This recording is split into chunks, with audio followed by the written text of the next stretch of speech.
Let's talk about the American accent. And the very first thing I want to say is that, when it comes to English in your speaking fluency, you should not feel as though you need to speak with any particular accent, whether it's the US, Australia, the UK. The most important thing is that people understand what you're saying. Now, that being said, I know there are people who live in the US and English is their second language, or they're getting ready to visit the US, or they just like the American accent. And if that's the case, then this lesson is for you. I really just want to talk about why the accent sounds the way that it does and really dive deep. You talking about connected speech and a variety of things if this is one of your speaking goals. So I want you to, I was going to say something. Let's look at the dialogue. But if this is something then you enjoy, you can please subscribe, turn on notifications. That way I can become your teacher and teach you more about accent, pronunciation, vocabulary, as well as grammar. My name is Wes. The channel is Interactive English, and that is what it's all about. So let's just look. This is the dialogue that we're going to go through. And I want to read it right now, and then we're going to go through each part, and I'm going to talk about what's going on. We're going to practice. I want you to practice and say these sentences with me. Say it out loud, and just get some speaking practice today. And afterwards, we're going to say this dialogue together, and we're going to practice it together. So let me go through, and I'm just going to say it right now. You can hear my pronunciation and the way that I'm saying these different sentences. So it starts out. So, what are you going to work on next year? I'm trying to get in shape, but I keep putting it off. Yeah, it's hard to stay consistent, especially when life gets in the way. I got to stick with it if I want this year to be a success. Simple enough. I feel like if you hear me say this, or if you were to hear this dialogue on a TV show, you would understand it. It's not super difficult. There is one phrase that I would like to point out, even though I think many of you may already know it. But as we get into this, with each sentence, one thing I want you to keep in mind, because when it comes to not even just accent, but just your speaking in general, English is a stress time language, and this is what helps give it that rhythm and flow. So essentially, it means that the stressed words or syllables are said at approximately the same length, and then the words that come in between often get reduced. And I am going to point this out as we go through this, and it also is kind of what makes the language sound like a song, a little sing-song. So I could even ask this question, what did you do last night? And you can hear the way that I'm talking, and it sounds a little like a song. What did you do last night? I could also clap with those stresses. What did you do last night? And the idea is that, again, those intervals come at regular intervals. It's going to give that rhythm and flow. And even if you took out everything and you just had what, do, night, you kind of get this idea of what somebody is trying to say. So as we go through this, I want you to keep that in mind. And as you practice with me, I want you to try to maintain the same pace. That's important. The other thing that's important, which I wanted to point out, is if you would like to join my speaking course, check out the link down below in the description. This is for intermediate to advanced speakers, and it's all about helping you speak confidently, speak clearly, and speak naturally. At the beginning of each lesson, we talk a little bit about connected speech, different parts of the American accent. That is more the warm-up. And then we dive into the topic, look at vocabulary, do different engaging speaking activities, role plays, debates, little mini presentations. So if this is something that you're interested in, please check out that link down below. And I look forward to speaking with you soon. Here is the first question. So, what are you going to work on next year? And I'm trying to go ahead and say it with that melody. Just listen for it if I were to make it sound a little more like a song. So, what are you going to do next year? But in general, here would be the claps, like, so, what are you going to work on next year? Not what are you going to do next year? What are you going to work on next year? And even if I speed it up, I'm still maintaining that stress timing. What are you going to work on next year? What are you going to work on next year? So let's look at what's going on And I want you to practice with me, okay? So really, I trust that you are going to say these sentences with me and try to say them at the same time. The first thing, what are? Looks like there's a lot going on, but really what I want to point out is remember that the question, what, that vowel sound it's more of a schwa sound. I know you may find different, if you look on it, the IPA may slightly, but I really do think it's more of an unstressed vowel sound. Just sounds like what. Now you hear that soft D because that final T, I'm going to pronounce it as a flap T, and this is a distinct part of the American accent. It often occurs when the T comes between two vowel sounds. Even though it's at the end of the word, the next word, R, begins with a vowel sound. So I'm going to pronounce it as a flap T, and then I'm going to link it with the vowel sound in R. And this is when we link the final consonant sound of one word with the beginning vowel sound of the next word. So what are... Instead of pronouncing the individual words, I am just going to say, what are? What are? What are? Say it with me. What are? It sounds a little weird if just like we're saying it together like one word, but just give it a try. What are? What are? What are you? Going to is often reduced to gonna. I think many of you probably are using this already. Probably the most common reduction in English. What are you gonna work on? Again, we're going to move that consonant sound over, at least that's what it sounds like, and work on next year. The last thing I want to say, and you can see it talking about assimilation next year, that T and Y, it's like they blend together. Now, I know assimilation is when you basically have two sounds and one becomes more like the next. I think in its simplest terms, I just say like they're blending together. So it's like that T and Y gives you a slight ch sound. This is not something that you have to force. It's not something you're always going to hear. People may pronounce those individual words, but as you're transitioning from one sound to the next, you could hear that slight ch. Next year. Next year. I'm emphasizing it a little bit right now. But if I were to put all this together, this is what it's going to sound like, and this is what I want to practice. I've given you the phonetic spelling, so you can see the pronunciation. If it's easier for you just to look at the actual words, please go ahead and do that. But let's practice saying it right now. I'll say it slowly. So, what are you going to work on next year? What are you going to work on next year? I want you to say it with me right now. Let's say it 3 times. 1 time slowly, and then 2 times at a more normal speed. So slowly, ready? So, what are you going to work on next year? Now, at a normal speed. So, what are you going to work on next year? One more time together. So, what are you going to work on next year? Okay, if you were practicing with me, let me know. Write the word speaking in the comments, in the chat. I'm going to do that with each of these lines. So just let me know down in the chat, in the comments, if you are participating. And I'm not talking to myself right now. I want to think that I'm talking to you. Okay, the next sentence. I'm trying to get in shape, but I keep putting it off. So we talked about stress timing. That comma, think about it, there's a pause there.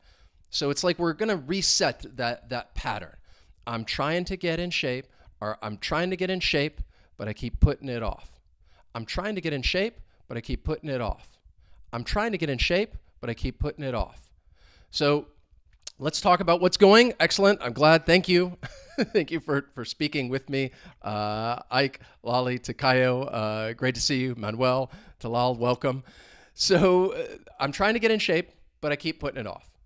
There's a lot going on here. This may be a little challenging, but I think as we go through this, just one thing at a time, hopefully it makes sense.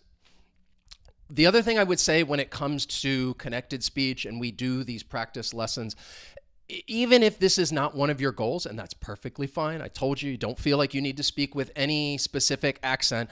I do think it will help with your listening comprehension. And which is also very important, because if you're listening to a TV show, a podcast, you may hear, this is the way you may hear people speak, especially people from the US just like me. So I'm trying, a lot of times with verbs in the continuous tense, we're going to drop that G, just get rid of it. We don't need it. It just makes it's easier to say. Instead of ing, it's easier just to say in. So instead of trying, I'm going to say trying. I'm trying to. So to is one of those words that is often reduced. It's a function word, which means it's not really going to be stressed. And when it's reduced, that vowel sound may change slightly. So instead of two, like I'm saying the number two, it's going to sound softer, more like it has that schwa sound, t. I'm trying to get in. There's more linking, and that final T, that is also a flap T, which is right here. I've written flap T plus linking for both those phrases, get in as well as but I. But I. So let's just say those, get in. One more time, get in. And then the next phrase, but I. But I. We have that flap T plus linking, and then down at the bottom, this is where maybe it gets a little trickier. So I mentioned G dropping already. Get rid of that G. So instead of putting, I'm going to say puttin'. Now, this is where we get into the weeds a little bit. So the T, the two T's in pudding, when they come between two vowel sounds, it's going to sound like a flap T. If you want to say pudding and it's easier for you, that's perfect. There's no problem. That's also the American accent because we're using that flap T. But if we drop that G, it's going to change from a flap T to a glottal stop. And the sound is coming from your throat when you have a T sound followed by an N. And there are many words that I could show you examples. Think of the word kitten, kitten. You hear that coming from your throat, that glottal stop. And to give you another, if you're trying to think about, well, how do you say this, this glottal T? If you make a mistake and somebody says, uh-oh, put your finger down here and say it, uh-oh. Between the and the o, your glottis is closing, it's blocking the flow of air, and that is a glottal stop. So this time it's like we're swallowing the T, puttin'. All right, give it a try. I know it may seem a little weird. Puttin'. Whether you want to say pudding with the flap T or puttin' with the glottal stop, either one works. But we are going to link that last phrase, it off, puttin' it off. That T in it, once again, you're going to hear me pronounce it as a flap T, and we're going to link it with off, puttin' it off.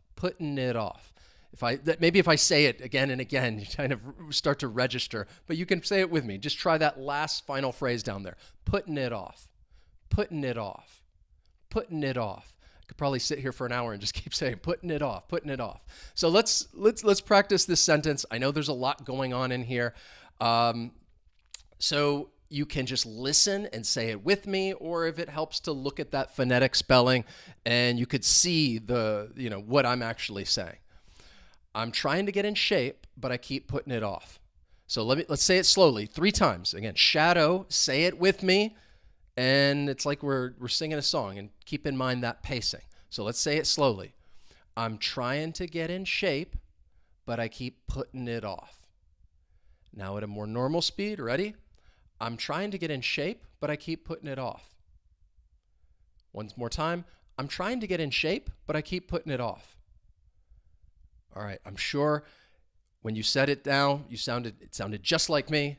That was perfect. Okay, again, if you're practicing, let me know. Write speaking down in the comments, and let's just keep speaking all the way through this dialogue. The next sentence, yeah, it's hard to stay consistent, especially when life gets in the way. Now, this is the phrase that I wanted to highlight and talk about when life gets in the way. Is one that you may come across from time to time. And all that means is that your daily responsibilities or unexpected events, they just prevent you from doing something that you may want to do or things that you need to do. And it's like, yeah, I understand. Life gets in the way. It's another way of saying you're busy. Things are coming up and you're not always able to do the things that you want to do. So let's look at what's happening with this one. I know it's a couple comments, not easy. Yes, I know it's not easy. This is when you look at these simple sentences, we dive deep into what's happening. But once again, it's good to practice, but also I think it does help with your listening comprehension. So this is a little more simple, straightforward, not as much going on here. So yeah, it's hard to stay consistent. There's that reduction. To stay, to stay, to stay. Just try it instead of saying to, try it with that to stay, to stay. One more time, to stay. We're just going to keep drill, to stay. Yeah, it's hard to stay consistent. I wanted to include the pronunciation of especially because people have told me before this word can be a little tricky, and it is a common one. So I wanted to go ahead and give you both the phonetic spelling as well as the IPA pronunciation. Just keep in mind the stress is on that second syllable, especially. And that third syllable has that schwa. There's that unstressed vowel sound, especially when life gets in the way. There, we're going to link that phrase again, moving that consonant sound over to the vowel sound in N. Gets in. You can say it again. Just say it after me. Gets in. One thing I will say, a lot of this is a little bit like a drill. Just keep saying it again and again and again. And basically, the next time you're having a conversation, you'll just start linking these phrases. You'll be using these reductions. And over time, you're just going to develop that more natural way of speaking. And essentially, you'd be developing the American accent because that's what we're talking about. So I told you not too much going, not as much happening, but let's go ahead and say it one time slowly and then 2 times at a normal speed. So slowly, yeah, it's hard to stay consistent, especially when life gets in the way. Let's say it at a normal speed. Say it with me. Yeah, it's hard to stay consistent, especially when life gets in the way.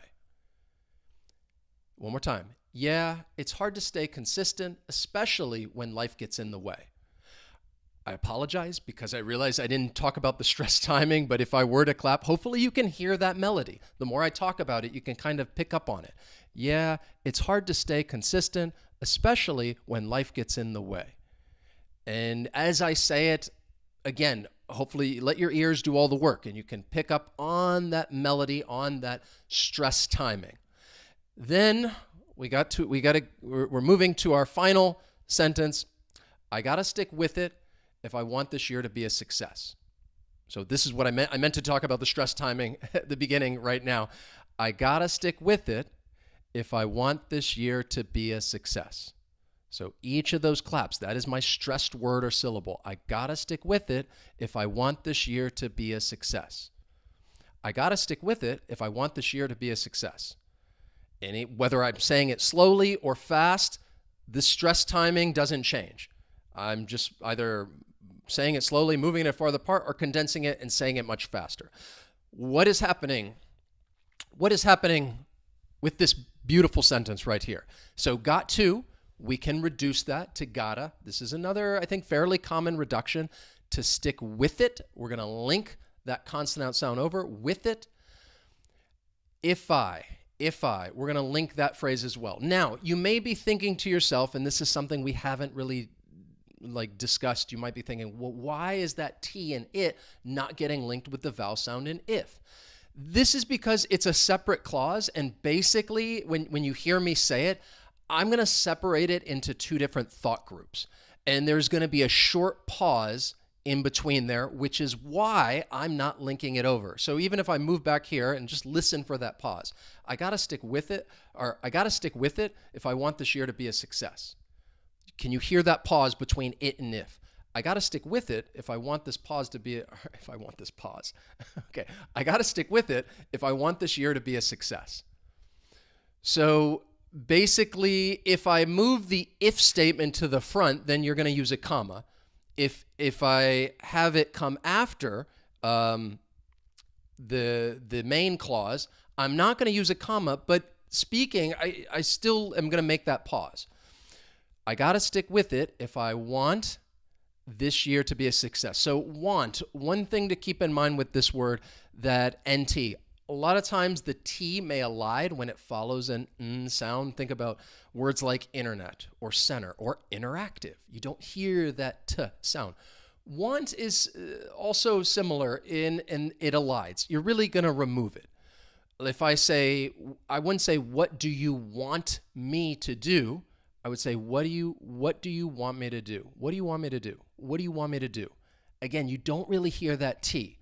So this case, it does elide, even though the T and the TH, the position is the same in your mouth. So even if you're putting your tongue up behind your top front teeth, even with the N and the T and the TH, you're going to release into that voiced this sound.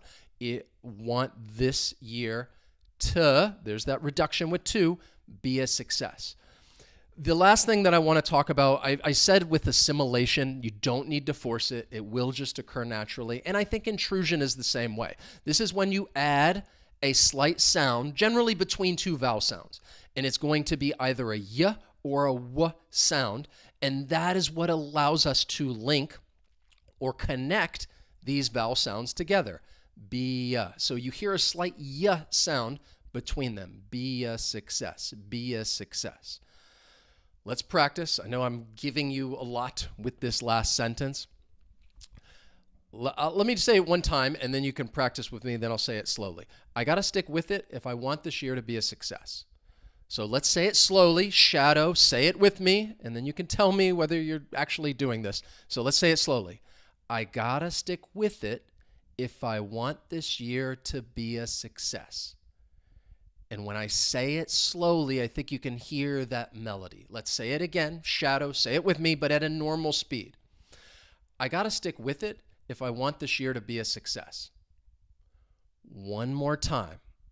I got to stick with it if I want this year to be a success. Perfect. All right. You sound like you're from maybe like the New York area, somewhere around there. That's what I would say.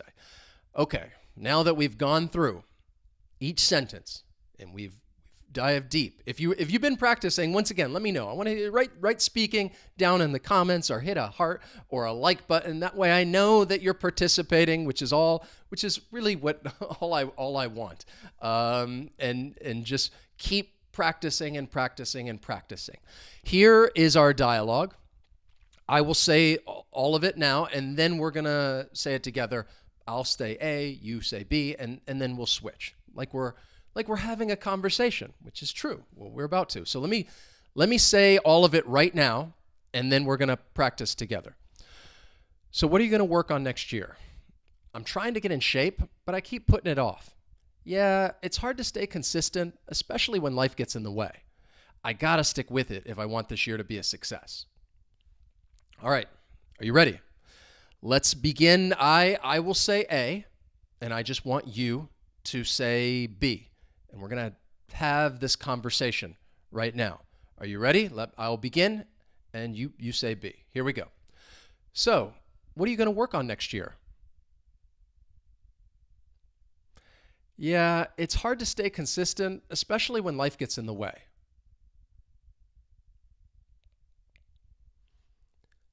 That was perfect. Flawless. Okay? All right? Excellent. That's what I wanted to hear. Now I want to switch. I want you to say A. I am going to say B this time, and we're going to have this conversation. So you can begin with A. Ready? Go. I'm trying to get in shape, but I keep putting it off. I got to stick with it if I want this year to be a success. Well done. All right, we just rocked it. And I know I've given you a lot, and I know that as we've gone through this, like some of you had mentioned, it is challenging. It can be difficult, but it's not something that you have to start using all of these different parts at the same time. Start with some of the things that are more common. For example, reductions like going to and using gonna. Or I mentioned that to often reduced, it sounds like to stay consistent or to be a success. And as you just keep repeating some of these phrases using that weaker to, then your brain is going to make that change already when you're having a conversation. So I'm giving you a range of different things when it comes to the American accent, and hopefully, if this is one of your goals, it is going to help you feel more comfortable and confident when you are speaking. And even if it's not, I hope that it helps with your listening comprehension. But if you enjoyed this lesson and learned something new, or just enjoyed speaking with me, let me know by hitting that like button. And remember, if you want to join my course, check out that link down below in the description. Thank you for being here. I hope that you have a wonderful day, a Merry Christmas if you are celebrating. If not, then I just hope you have a great end of the year. I wish all of you a Happy New Year. And I guess the way it turns out, maybe I'll see you before the end of the year. All right, I'm just going to keep going. But have a great day, and I will see you next